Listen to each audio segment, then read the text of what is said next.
Today we're speaking to Georgie. Now, he worked for the Ivy, you know, the hoity-toity restaurant. I like going there myself. And he left and started his own training consultancy business in hospitality and leisure. You know what that is? Devilishly difficult to make money from.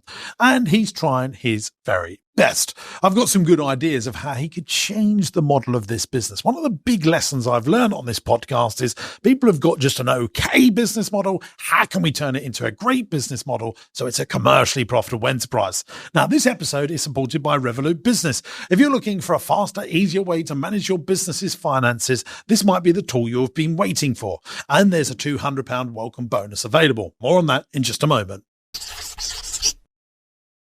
Welcome back to the Business Broadcast, the podcast designed to help grow your business. I'm joined here with JB. How you doing, baby? I am very good, thank you, my friend. Good, good. We are speaking to Georgie today. Now, he has left one of the UK's largest collection of restaurants. I'm a big fan of the Ivy collection, and also worked for Green King. He's got some challenges in his business. He's been going a year. Tell us about them, JB. So, biggest challenge at the moment is finding new customers. And he told us in his own words, he wants to find new customers who are ready to spend a part of their income to train their teams and understands the need of that training. Second biggest challenge, finding people to work who are professional and serious about their job. And the third, and I think this is going to touch on an interesting point, third biggest challenge, charging the amount that I deserve to receive for my services. This is obviously in the leisure hospitality space, which is getting squeezed at both ends of the spectrum. Devilishly difficult. But rather than us cobble on about it, why don't we get Georgie to give us the hardcore sales pitch in 30 seconds left. Georgie, over to you. Hello, good morning. Thank you for having me on the pod. My name is Georgie and I'm the founder of Expert Edge. My business is a service-based business. We work with loads of different restaurants, hotels and pubs in the UK, and not only. We provide service for some of the best venues out there. We want to improve how we operate your business. We work with business owners for opening their first venues, but we also work with established brands who are ready to actually excel the service in their restaurants, hotels and pubs. And we want to make sure that you're as profitable as possible. I tell you what, let's give him Well done, Georgie. Georgie smashed it. It's the first time dialer in to do it live like that, and I think it worked. Yep, no, I think that was good. No, Georgie, well done on that. We'll come back to you in a few minutes. So let's understand this. So he's worked for some of the biggest chains in the country. Yeah. He goes in and says, right, you want to start a restaurant? Oh my God, that's you're hopefully he's telling them that's going to be so hard to do to make profit from. Probably not the first thing you say if you're a consultant. If you're trying to get your foot in the door. So tell me I'm wrong though. Yeah, true. I wrestle in hospitality and leisure. It is really difficult. Very hard to find the staff, to train the staff. You've got to make sure you've got big margins in your menu to make sure that you consistently deliver on the training. Here's the thing, JB. You know, if you're a restaurateur, my view is if you're not doing at least £1 million on hot food sales, very difficult to make money. So that not including wet sales, just £1 million on running through the kitchen. I mean, we can quickly ask Georgie, just quickly, what do you reckon a chef in a top London restaurant, the head chef, what do they earn roughly? Do you know? Yes, so at the moment, I would say between 50,000 to 80,000 in some of the best restaurants and hotels. And how many people work in the kitchen in a busy 200-seater restaurant? I would say between 8 and 10. That's including the KPs, the people who clean the dishes. So 10 people is a maximum. So there we go. Okay, fine. We'll come back to it. So say you've got 600 grand's worth of labour just to run that kitchen. You see why it needs to be at least. That's before you've bought anything to actually serve it up. And before you've paid the horrific utility costs that we have in this country. And this is now, there are some restaurants, by the way, that are doing 6-7 million quid per single location. So then it does all start making money. But the volume of sales are so important.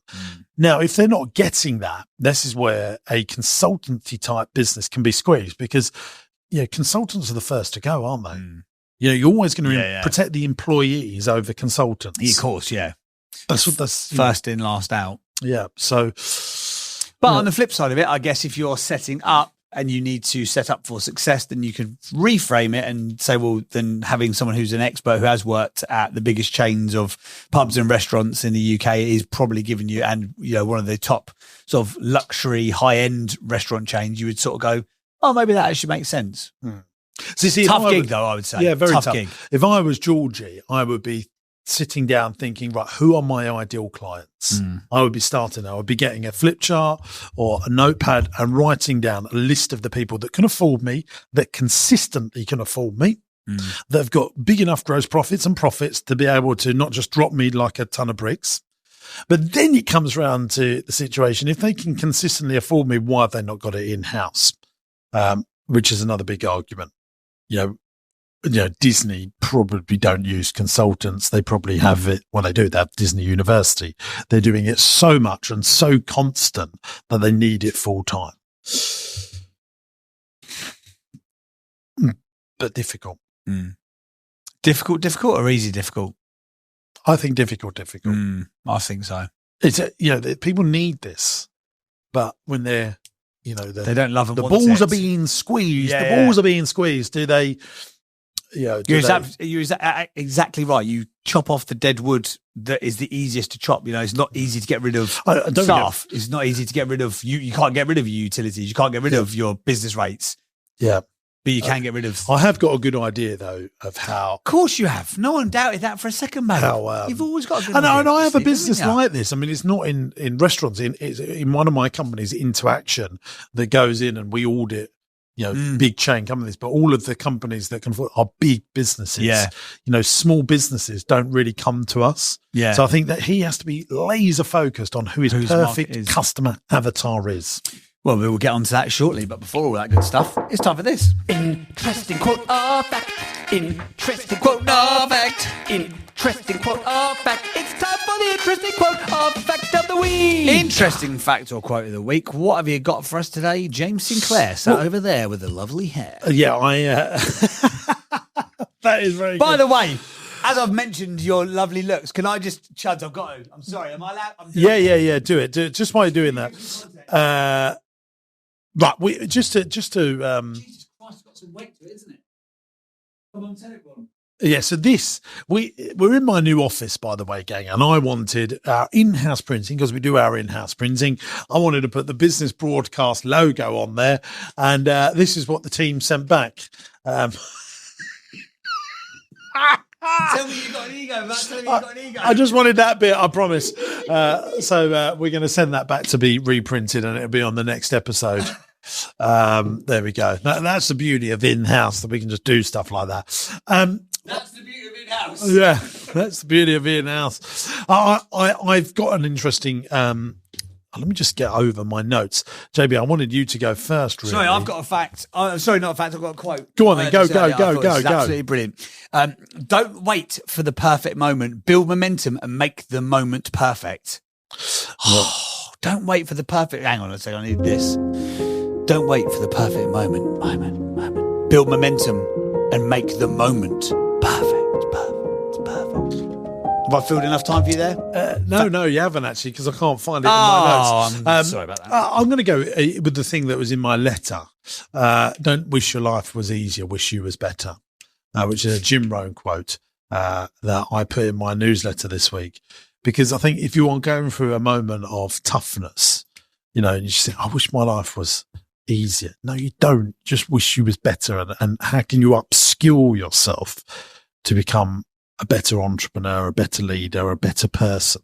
I think that's a very powerful one. In those tougher moments, how easy is that to remember, though? When stuff is just like it's against you all the time. Yeah, you can want to be better, but when you're just like, I just need a break.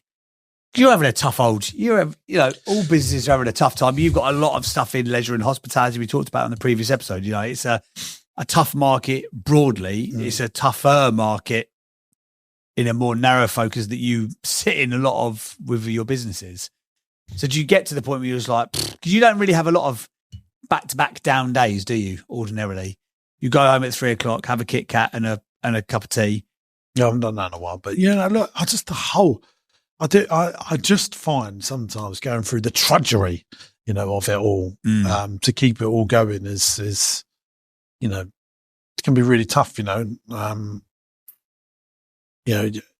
do you, in those moments, are you saying to yourself, you just got to be better, you just got to be better? Or sort it out, be resilient, get through.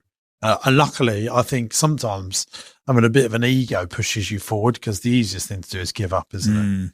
And then I think giving up is like that thing that I say about venture capitalists. It's like if your kid comes into your bed and wets the bed, you feel comfortable for a minute and go, oh, this is nice and warm. And then the reality kicks in that you're in a wet bed. And I think that's similarly to giving up. Like, do you know what? I'm going to make things easier. I'll just give up. Yeah.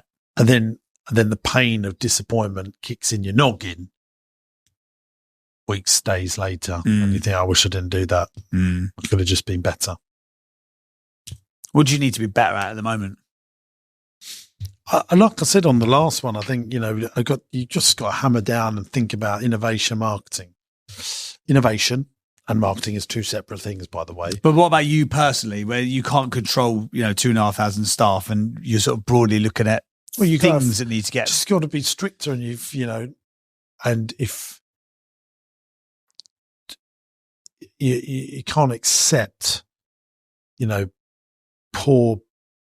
If you accept poor behavior or poor results, it's infectious, isn't it?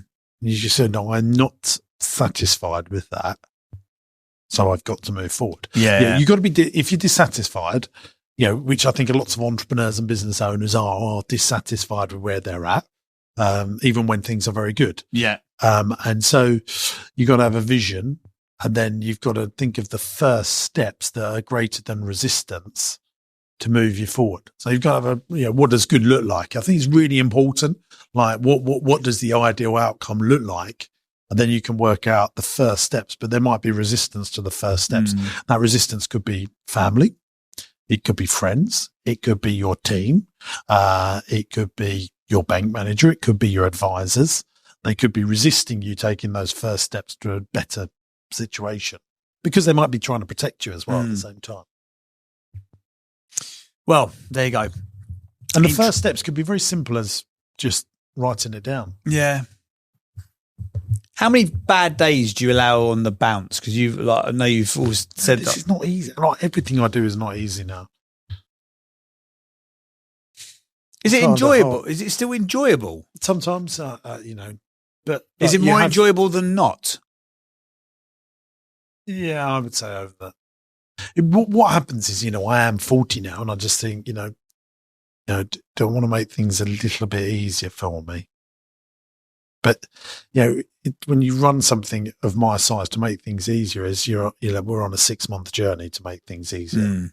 Yes, you still got 6 months of pain to make it easier, by which point you go, do you know what? I have a bit more pain and I can make it even better. Yeah, it's, I know what here looks like, but it's actually the journey's like that. Yeah. Yeah, of course it is. But as we always say, interesting fact or quote of the week, smooth seas don't make skilled sailors. Absolutely. They do not. If you've got an interesting fact or quote of the week, if you're listening to this, feel free to send it in to us. info@jamessinclair.net. Is that the right one, Johns? Yeah, he says yes. Yeah, that'll do. info@jamessinclair.net, or tag us on Instagram or LinkedIn. I get a lot of people LinkedIn messaging me good facts and quotes. A lot of people send us a good fact or quote. We are building our studio, by the way, very soon. Yes. If anyone on the podcast would like to make us a studio table, that'd be good. I'm on the hunt for this. Something very good that allows us to have us two on it and the occasional couple of guests. Ooh. She touched base with Robin Johnson, who's on from Johnson's Bespoke Joinery. His stuff is unbelievable. Yeah, so fancy. There's a couple of things. I mean, I'm just saying, look, you would have your item every week shown on the internet. That. So yeah, your stuff, Robin. If you want to get involved, baby, let us know. Come on down. We might as well do it in a post for a punt. All of a sudden, thanks, Chuds. So we always say, if you want to get us to talk about your products or service, we love small businesses. We love to support small businesses. So send us in your stuff and we'll share it out. James, this is from Flock and Herd Butchery. James, thanks for the inspiration. Stay warm in the camper van. Thank you, from Charlie. Oh, look at that. Oh, Flock. Oh, look, there's the company. Oh, lovely. Have you got that on shot, Chance? Flock and Herd. Yeah. Home of London's best sausage. And ironically, your Essex's biggest sausage. So there you go. There we go. Flock and Herd Butchery. Yeah, there we go. It's very Thank you, nice. Flock and Herd. Especially good if you like Arsenal. Terrible if we you do like need any other team. we do need a jingle for Post It for a Punt. What sort of thing are you thinking? But one of your stupid songs. Okay.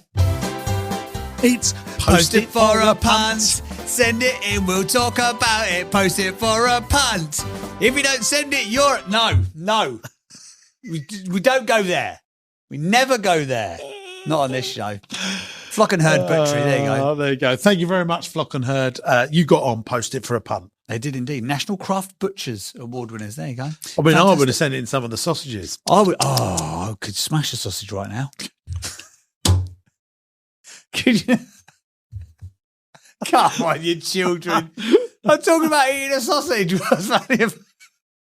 Absolutely pathetic in here today. We're going to get back to the podcast in just a moment. But do you know what? Opening a business account doesn't need to take weeks or involve piles of paperwork.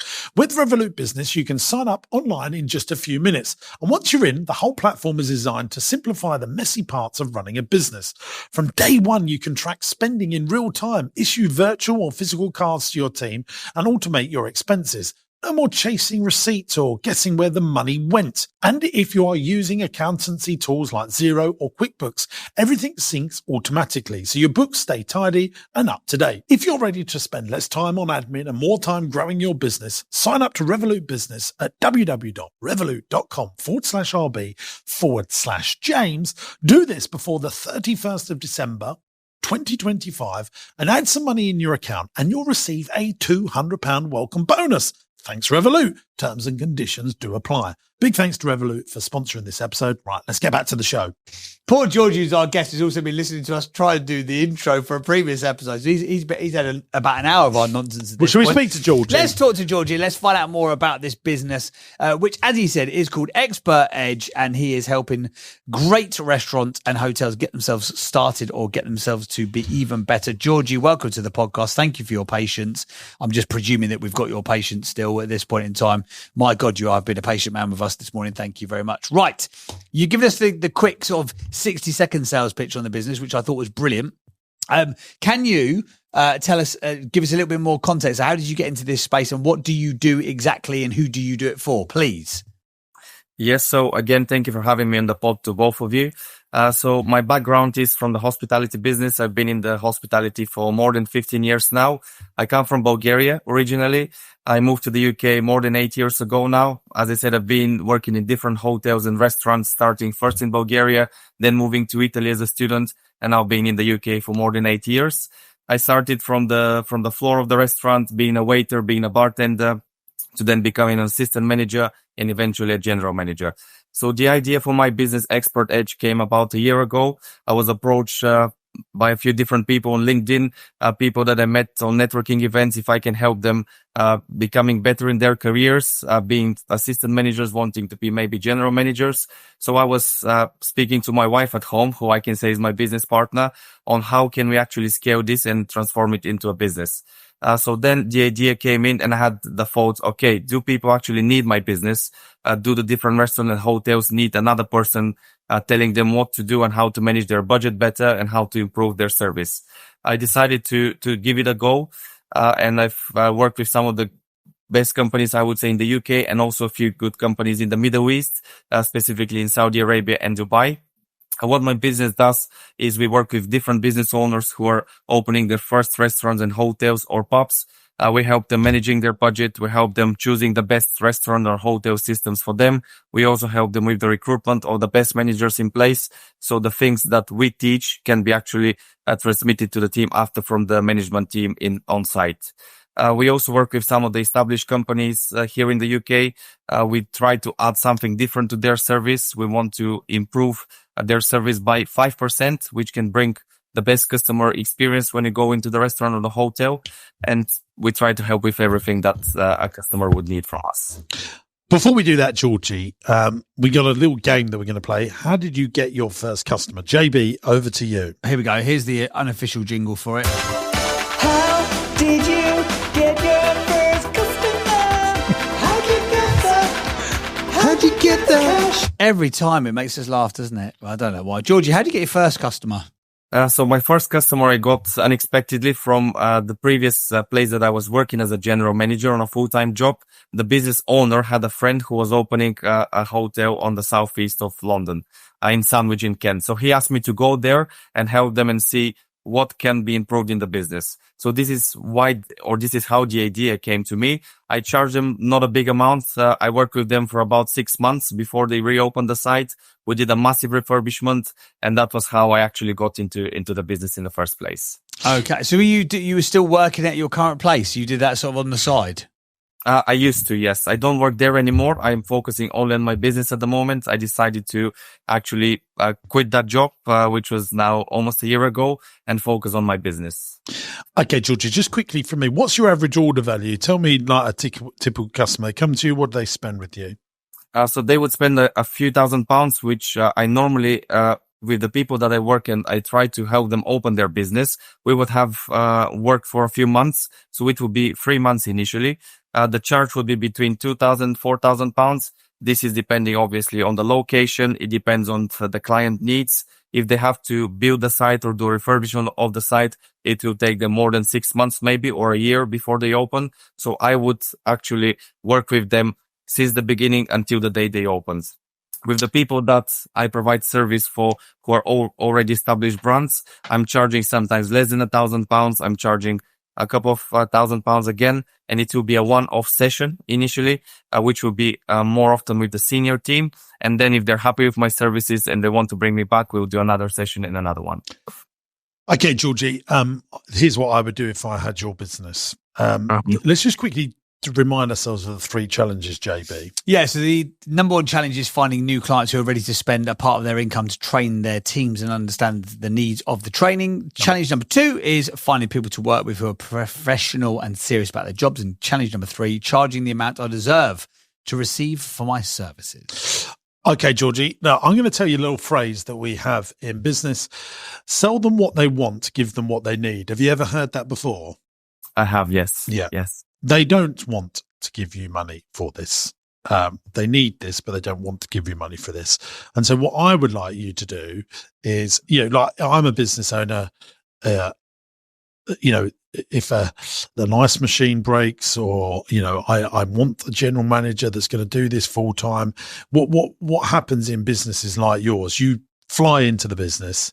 They think, oh, Georgie's great. He's trained us for a day and then we won't pay him again. We won't see him for another year. We've got new staff in and everything starts falling apart. That's always what happens. So the consistency in the training is not there to get the long-term return on investment that you need, for the customer. Mm-hmm. So what I would do is I would set up a recruitment company and you would say to people, look, we will help you to train your staff, etc., etc. But what we really want is to find you a good general manager that will believe in our systems, that will see things through. So yeah, we'll do your training, but you can also pay us a recruitment fee, £5,000-6,000, and then you will go and recruit them a manager, and you will charge them for that. So you find them the staff. You've got a big network. People will very happily pay you for that. That's a love, want, and need thing. They love the best managers. They want a manager and they need a manager. Training is love and want. And although we all know they need it, but people put it off. Okay? Yep, I agree. That was one of my faults in the last few months. Do I need to take this path, and is it actually going to bring me some additional revenue and more clients? And so I think you do both, because it makes you a recruitment company with a twist. So you find the general managers that believe in your stuff. The general manager loves you because you've put them into the job, or they believe in you, and so they keep on drip feeding more training work for you, which makes the business more profitable. The next thing that you do is you think, how are we going to get more leads? Because that's ultimately one of your biggest challenges. How do we get more leads into our business? So we need a lead generating machine. What I would do is you write a list down, like I said in the prelude to this podcast, you write a list down of your most desirable customers, and then you mystery shop them. So you send someone in and you create a 30, 40 page mystery shop audit of their Oh, business. this is good. How did they Amazing. answer the phone? Was it good enough? Was the website easy to book on? Did they allow for the bookings? Was the food good? Was the cleaning? And we do this at Interaction. We mystery shop customers. Then they've got a report on everything that they're weak at. So then you say, we can train you on all the weaknesses that we found out on the mystery shop. Now, here's the good news. Once they're used to a mystery shop, they'll probably pay you that every single month. So you've then got residual income coming into the business and a list of the challenges that's being found in the business that you can then sell them the solutions for. There we go. So recruitment, mystery shop, and then training. But training is is something that we all know they need it, but they don't really want to buy it. Do we always have the budget for that? That was always, the first question when I started. Yeah. But the second, I would agree with you massively on that, James, especially the recruitment company is something, as I said, I thought about it. I've discussed it with the people that I'm working with, and it's definitely the way to go moving forward. But the mystery guest is actually something unbelievable, I think, and I would definitely do that in the next few weeks. But you want to go and check out, reach out to Interaction and say, look, I was on James's podcast.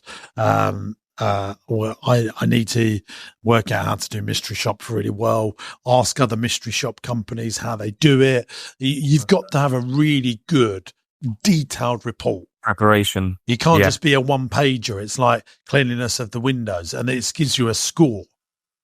Absolutely, yes. Yeah, I agree. In your opinion, would it be better for me to do that with independent businesses, go to some of the smaller companies? No. Go to the companies that you know that can afford you and are the ones that you know would be good customers for you, whether they're independents or large companies. Got you. Sounds good to me. And you're talking about going in and doing this unasked to do it. This is your lead gen. And then send it to them, but physically send it to them or hand it in. Don't just email it. It will get lost. Print it out.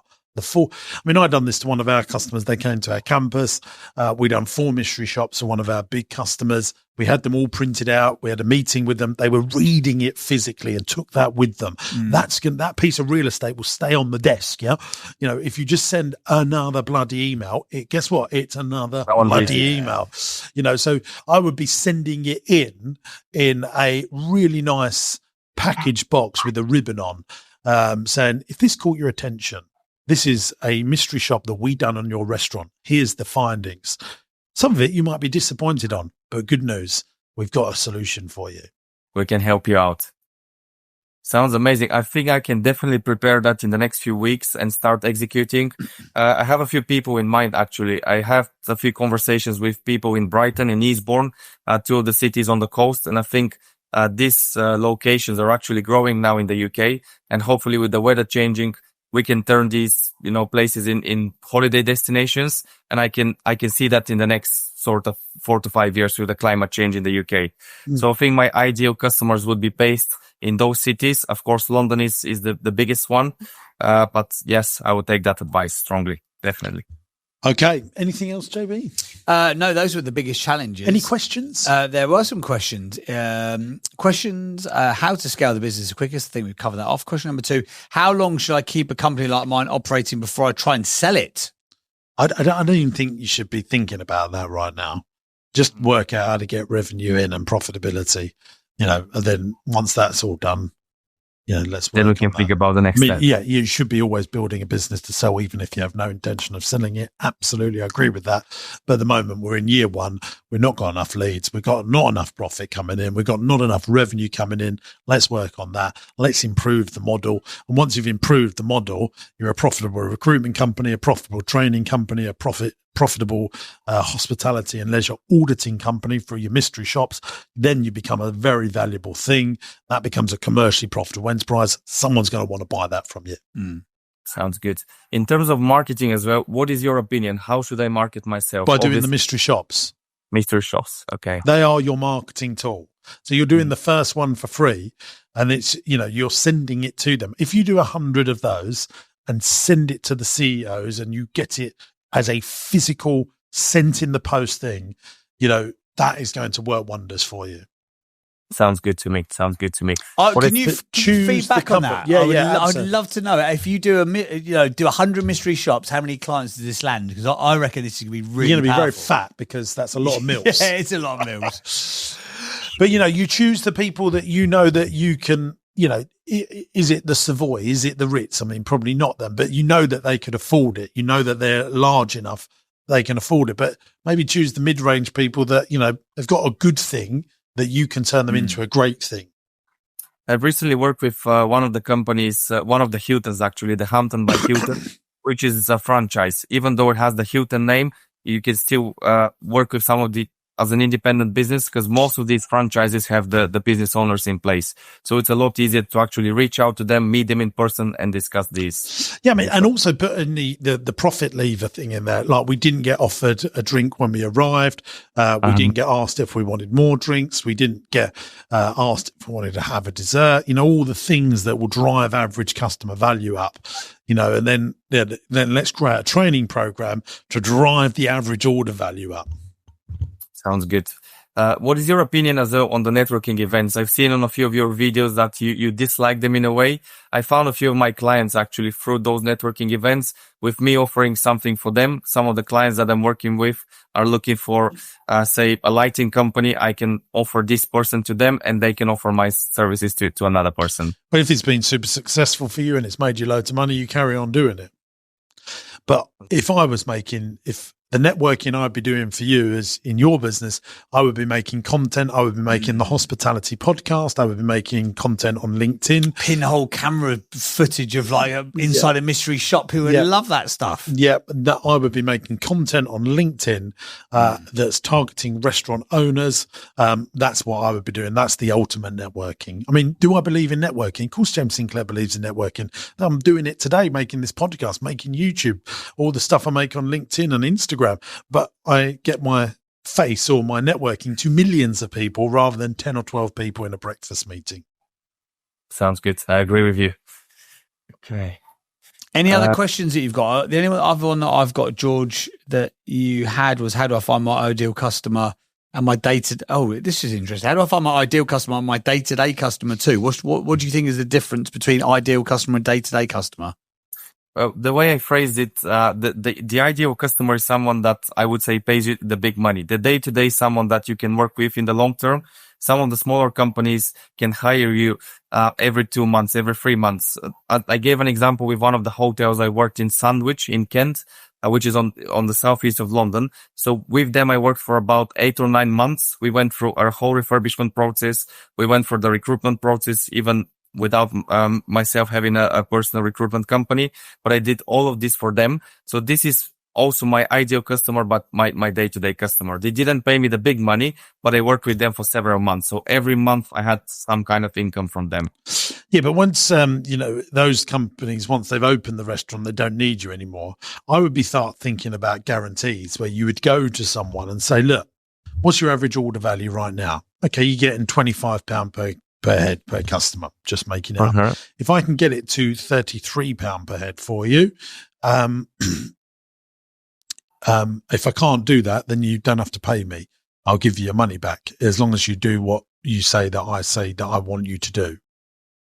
Guarantees in a new business are very powerful because there's something that we do in human beings is we have this thing called risk reversal. Right? We're looking at something, we're going to buy it. What's the risk of me buying this? And if you can reverse that risk, then it's gone. So think about buying a car. You're going to absolutely love this car. Why don't you try it for a week free? And if you really like driving it around for a week, then you know that risk of you understand that car has been reversed. Does that make sense? It does, absolutely. So what human beings will be thinking, or people that have gone to write the check, is I give Georgie $3,000 a month. The risk is I don't get a return on investment on this. Mm-hmm. That's what they're thinking. Yes. Now, if they know that they gave you $3,000 and they're going to make $30,000, that you're going to have so much work, it's unbelievable. So can you offer guarantees? Because, and you might, they've got to go and do some work. That's the problem with this. This is why recruitment works. If you find me a general manager and then they leave, you guarantee them that if they leave within 3 months, I'll find you another one free of charge. Fine. I'll pay you the money to find me the general manager. With your training, Yes. if they're not doing it enough, it's not going to work for them. It's not a guarantee for the business owner No, in this. training works if you do it every single day. Correct. I agree with you on that. And are they going to pay you every single day? They need it really in-house to get the best results, don't they? And then you audit the results. That's why the auditing and the recruitment thing is probably where you'll end up going. Mm-hmm.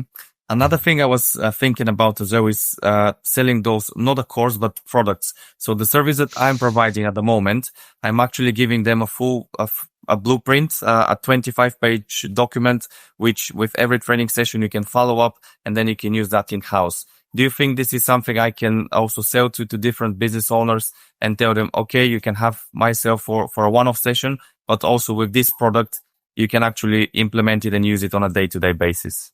Yeah, I think all of that, comes into it, but you need to get more cash flow. And I think the recruitment thing is where I would start, because that gives you immediate cash flow to then go and do all these other things. I mean, people are always looking for great managers. I mean, if you presented me a fantastic hospitality manager to come and run one of my businesses, I will be listening to you. Sounds good. Okay. Good stuff. Yes.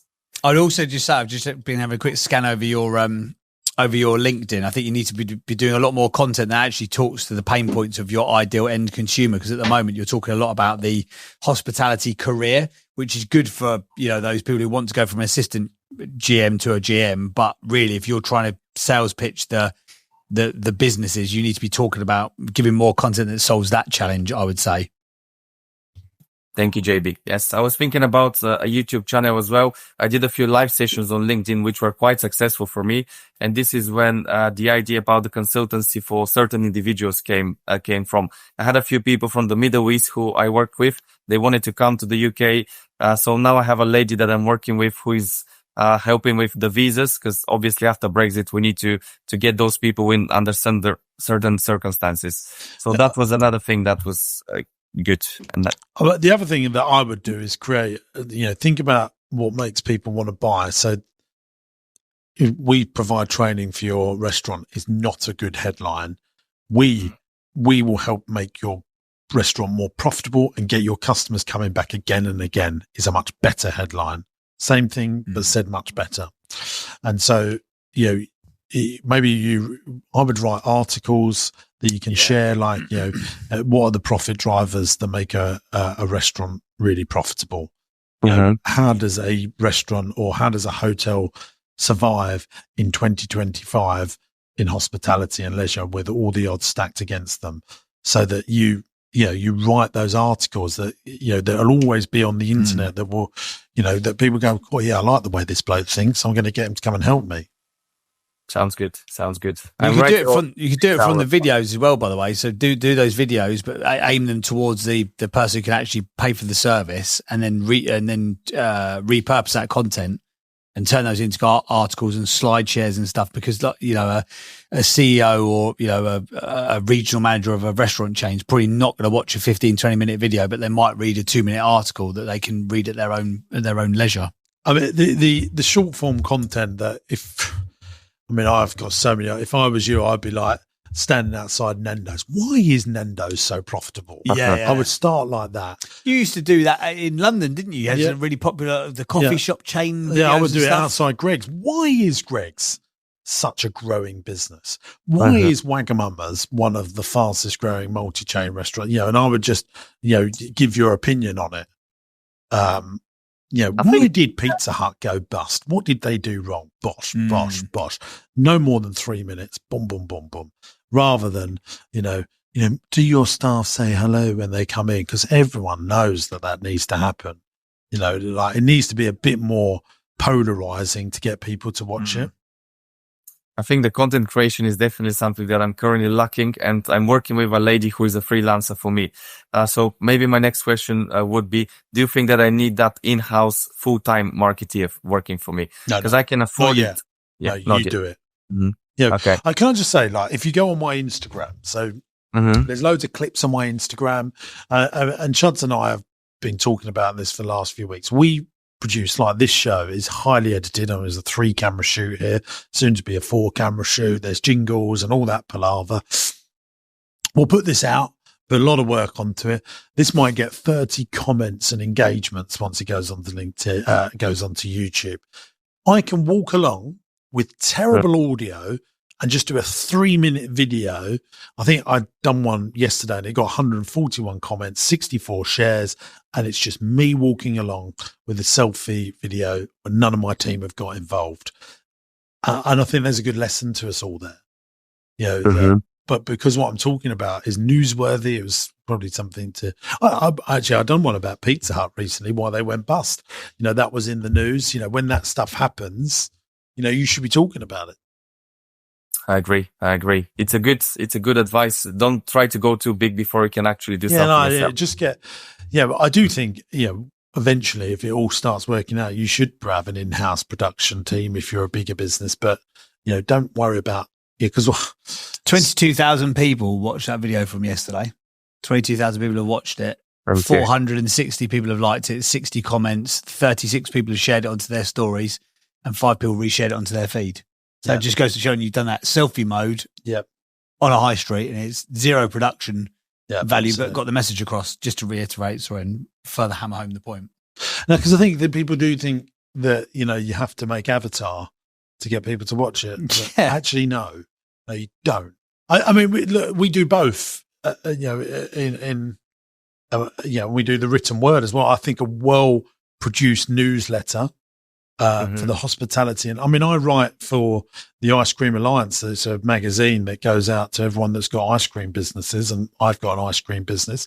And I think those small niche audiences on writing articles can be really powerful, really powerful.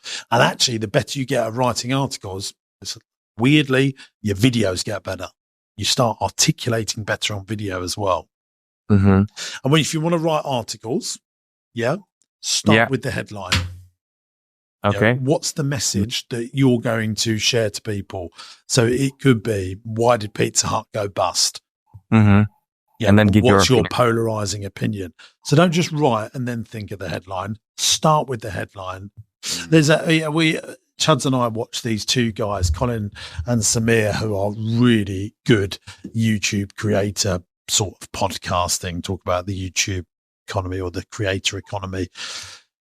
I was talking about another guy that makes podcasts called Ali Abdul. That what would we say that is, Chuds? What was his sector of? He's a YouTuber, isn't he? Yeah, productivity, personal development. Productivity and personal development. So his team make the thumbnail and the YouTube title before he makes the video. That's the best way to do it. And then he makes the video off of that thumbnail and off of that. I'm not sure that's for everyone, but certainly Chuds and I we don't just put the camera on. We will have a discussion about what we're going to shoot and film. We don't go as mad as we come up with the headline and the thumbnail, but we do discuss what that thumbnail picture is going to be and what those words are going to be very early on in the creative process, because then we make a better video because we're thinking about the audience. What does the audience want? It's not what Georgie thinks, it's what does the audience want to consume? 100%. Usually they want inquisitivity, they want entertainment, the emotion to be driven, whether that makes them happy, angry or sad. You know, look at newspapers, what they do, and then you craft that into your articles. What I like about a newsletter is there is no excuses. Anyone can do that. Absolutely. It takes a few minutes of your day, maybe an hour. Well, it takes me about an hour to do it properly, but an hour a week. And I tell you now, very quickly, if you put that on LinkedIn, that you're writing newsletters, you put it on Substack, and you know, all of that stuff does really start paying you dividends. Makes you a better thinker as well, doesn't it? When you actually have to commit that to paper, be it digital or actually pen and paper. Yeah, absolutely. Brilliant stuff. Right. Well, if there is a restaurant or maybe there's an upcoming hotel that'd be listening to this and go, I need all this stuff. This is amazing, Georgie. Sorry, can I just say, Chuds, you know that book that you've got in front of you? Can you just pass it to me? I mean, this is exactly the other thing you need to be doing. This book, I started reading yesterday, and I know it's going to be a corker. Have you read Unreasonable Hospitality? Oh. Do you know I this? haven't. No. So this is this guy All right. had one of the best restaurants, or has one of the best restaurants in New York, and he's just wrote this book about what makes a restaurant great. And one of the things that he done on there is, we're not going to steal all the best ideas from the best restaurants. We are going to go to all the best restaurants in the world and write down 3 or 4 things that we don't like they do. I've read that now when you're saying it. I just didn't remember the name. Yes. Yes. You've read Unreasonable Hospitality. I have. Yes, I have. Yeah. Yes. So one of the things, but you know, if you start writing articles, eventually you can have a book, and that book you can just give as a lead magnet. And writing a book is like, for something that you know about, your expertise, can absolutely work. So one of the things they do in here is he went to and they only had like one type of beer, and that really annoyed all of his team. He used to go with his team to all these restaurants, and they said, well, we need to have more choices of beer. And I think they had the most choices of beer in his restaurant than all the other restaurants in the world. And that really made their customers happy. It was unreasonable to have such a massive selection. And, I'm talking about this in business at the moment, and I see it affect all businesses, is it convenient for the business, or is it convenient for the customer? And what we're looking for in business is, restricting the menu. I'm sure you know this, Georgie, like that's convenient for the restaurant to have just 6 choices of main. But not always for the guest. Pardon? But it's not always convenient for the guest. No, it drives me insane. I know why the restaurant are doing it, because they want to control wastage. They want to have a speed of service. I get all of that. The prep is much easier. But you go somewhere and go, they don't have a big menu. I won't be going back there. That is what happens. Every time you layer in convenience for the business, it slightly makes it inconvenient for the customer. Yes. Agree with that 100%. I mean, I see this in the banking sector. Like, it's impossible to call your bank anymore. Just annoys people. You have to press this, press one. They have AI assistants as well all the time now, the banks. Yeah. So you don't actually speak to a human being, you speak to an AI assistant right now. Yeah, there you go. Limited opening times, last tables at 8:00. Oh, no, what if I want to sit at 9:30? I get why businesses are doing it, because, they're trying to strengthen up their profit and loss. But you make it too convenient, people vote with their feet. Absolutely. Georgie, where can people go if they want to find out more information about you and your consultancy services, etc.? So they can find me on LinkedIn, Georgie Marino, founder of Expert Edge. And also I have my website, expertedgegm.com. I used to have my Instagram, which got deleted a week ago. So I'm starting once again. I had more than 2,000 followers, which is a big shame. But yes, I'm starting on Instagram again soon, under Expert Edge. Yeah. Perfect. Great stuff. Thank you for being on the podcast. We wish you well with your entrepreneurial ventures, and let us know how well the mystery shopper tactic works. I'm really interested to see how what the ratio is to those cold leads in terms of turning them into customers. Good for you. Thank you very much for being on the pod, mate. Thank you very much, Bo, for having me today. It's been an absolute pleasure. And I've got all the things that I wrote down. Thank you very much. Good stuff. Cheers, Georgie. Take care, mate. Have a good day. Now. Thank you. There you go. Georgie, all the way from expertedgegm.com. What a lovely fella. You can tell he works in hospitality, can't you? Just a nice guy. You've got to be a nice person working in hospitality, haven't you? You can't be an arse and work in hospitality, can you? Let's do the rating, baby. Yeah, absolutely. Hang on, where's my jingles? I've got so many jingles now. Here we go. Right, it's time for the 8 Traits of the Greats. It's the point of the show where entrepreneurial legend, that's right, entrepreneurial legend James Sinclair rates our entrepreneurs as a total score of 8, and we find out what makes entrepreneurs great. Starting with the end in mind, are we giving him that? He said he wants to sell his business already. He did, but then I don't think we're going to. Passionate about the cause, he loves it. Untold amounts of resilience. I think you got to work in that game, haven't you? The master relationships with people. Oh, yeah, he's definitely got that. Yeah. Commercial awareness. No, I wasn't feeling that. Kind of that. They innovate so they don't evaporate. He's doing a bit, but it was all the wrong kind of stuff, wasn't it? Yeah, I don't really give that. Master marketer, no. Stay digital and curious. It's a 4. I'll sing it. Yeah? Yeah, you say, I'll go for it. It's a 4. A few tweaks and they can have much more. Yeah. Oh, yeah. Go, Georgie. Go, Georgie. Go, Georgie. There we go. We ain't got time for none of that nonsense. What's the situation? We're in this new fancy office. What's the situation with lunch around here? Cheers, Chuds. I'm very hungry. I was just thinking that. Yeah, he preemptively, Chuds, don't worry about him, pre-bought his own lunch, didn't he? Do you like Greggs? You talked about it a minute ago. They got a Greggs down the road, didn't we? I thought we were You going think to Greggs a great business? Let's go do a video, then we could justify going there. I went to the Co-op this weekend on Sunday to just get some essentials. Greggs was full up on a Sunday morning. Yes. It And always is. That is a out of town Greggs. Yeah. It's just unbelievable. It's good business, isn't it? Right. it's time for Okay, business here we quiz. go. How much does Oh, sorry, not even having a jingle. Go on, ain't got time. Go on then. Quick. how we're much does starving. recruitment and initial training cost on average in the hospitality and tourism sector? I'm going to read that one more time. Yeah, please do. How much does recruitment and initial training cost on average in the hospitality and tourism sector? Cost. This is a very open-ended question. Yeah. Can you give us any? Give us a clue.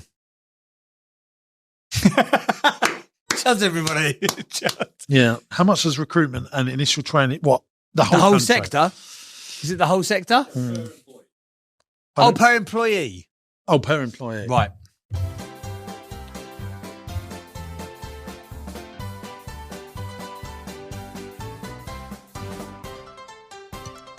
I think a lot of people out of London certainly do not pay recruitment No. just because there's not enough. Yeah, it's a starter job, isn't it? I would say But so. I think with chefs and stuff like that, you do pay. And then the training side of it, are you training, that much training goes into like a young Saturday person coffee shop? I'm going 1,500 quid. I'm earning £200. Are you?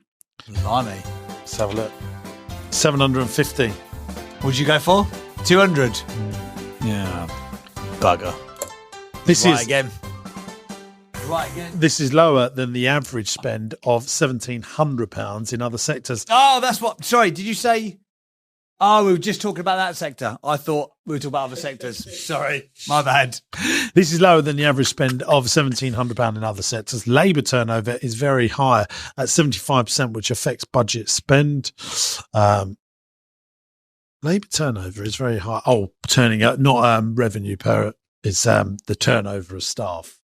Oh, okay, yes, So yes, they're yes. leaving to go to university, etc., etc. 75%, that is high, isn't it? In the 20, I mean, because it is a stopgap for lots of people. Yeah, I get that. You know, they could be travelling for a year, couldn't Yeah. they? Or they're doing it just before they Get a bar job. Yeah, or go to Waiter or university. waitressing, yeah.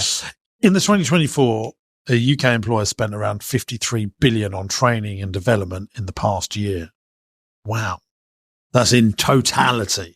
In 2024, UK employers spent around 53 billion on training and development in the past year. You're in another good space for you to be in interaction, then, isn't it? That.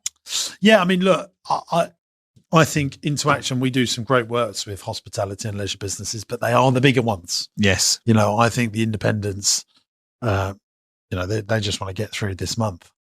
And that's understandable, isn't it, really? Mm.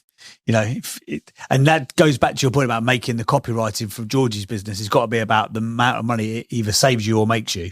Yeah. Because small independent restaurants or little chains, they just don't care. Yeah, but the best side, they're usually owner managed as well, Yes. and the owner is driving quality. Yeah. And they're sacrificing their life. And some of them can do there's a little chain near us called Walnuts Cafe. Oh my God, they absolutely kill it. Yeah, it's nuts in there, isn't it? It is nuts in there how much money they're making. You go in there, it's always packed. Me and Haley went there for breakfast on Sunday morning. What'd you have? I had the alternative breakfast, which is they do everything with like chicken instead of fatty stuff. You get chicken sausage, turkey bacon. It was very nice. Two breakfasts, fry ups basically, 43 quid. Well, for two of you. For two of us. Fry up's not 43 quid. It's £21.50 for a fry up. Yeah, it was Mate, you want to get yourself Punchy. to the Rossi Parlour. I mean, tenner and you get full English. really. Yeah. Oh, I could have driven that. I actually, ironically, could have done less in driving all the way down there, couldn't I? There you go. But £21 for a fry yeah, up. well, it's about that. I think that's unusual. Chance, do you think that's and unusual? a smoothie thing and a green juice. The green juice, what like crushed courgette? Yeah, all that stuff makes you feel healthy, doesn't it? You have a fry up. Yeah, 43 quid. I thought it was punchy. Mm. Does well though. Do you like breakfast food? Breakfast is my favourite meal of the day. No, I prefer lunch. Do you know my old Welsh nan? She used to call it breakfast. Did she? Like she used to say break and fast. I was Yeah. like, that's just weird. I There never you go. trusted that woman. Just because of that. Do you know what biscuit means? Have we Here we discussed go. this before? No. Do you know what that translates to? No. Twice cooked. Does it? Yeah, there you go. Interesting facts of quote of the week. Wow. I noticed here what I thought was really nice. We were in Jimbo's new campus today. There's like, it's very bare because, everyone's just moving in. Still a great stack of biscuits I noticed in the kitchen. Like somebody has gone, do you know what the essential, anyone got the Wi-Fi password? No, but we've got double chocolate digestives. Every type of biscuit going in that kitchen. Of course you I have. love a biscuit. I know you love a biscuit. I really, really. And do you know what I notice when I'm in other countries? Because British biscuits far superior to other countries in the world. But Wow. American biscuits, not good. Oh, no good. No. European biscuits are not good. Other than the Milka ones, I sometimes think You'll dabble with the milk. I'll dabble with a Milka-based biscuit. And also, when I'm in Asia, they just don't know what a biscuit is. Is that You what? go, can I have a biscuit? And you come back and you got a bowl of ramen. Oh, It's hard to dip ramen in your tea, No, isn't actually, it? in India, when I was there with Chuds, they have biscuits with everything. They're big on tea, though, aren't they? There as well. Big on tea. They have chai tea, which is basically, I'm not a fan of that. It's like syrup tea, isn't it? It's very bad for you, that tea as well, isn't it? Yeah. Or the way they have it. Very sugary. A lot of diabetes. There's isn't only it? one tea you need, Yorkshire Gold. There you go. Yorkshire.